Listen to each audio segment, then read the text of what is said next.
atong RCDC, the Regional Cooperative Development Council for Region 7.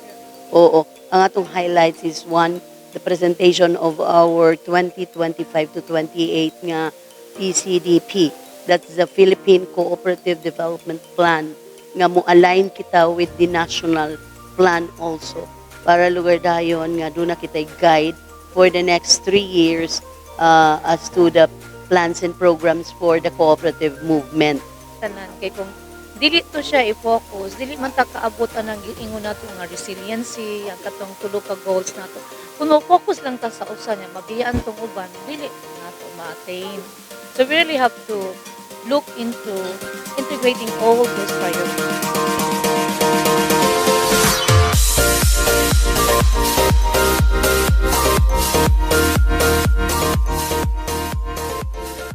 Development plan actually is from 2025 to 2028. So very fresh, no?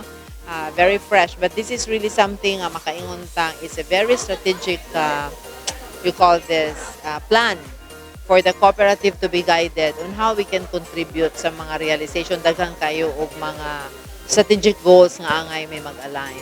So ang atong awhag sa tanang cooperative in Region 7 is to read, familiarize, and align our activities, our goals towards the plan. Para ang Region 7 will have a very impactful contribution to the plan.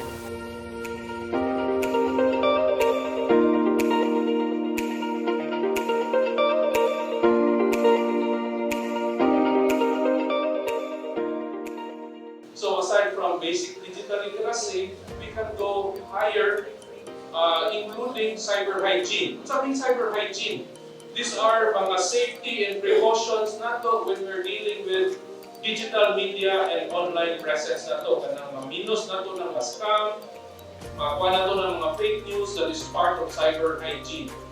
Kunya, aside from this, on the organizational level, we can also have orientations on cybersecurity and pinaka-importante for the safety of the cooperative and its members, data privacy trainings. Sa digitalization. In fact, ang Cebu People's Multipurpose Co-op naa na magyuda existing.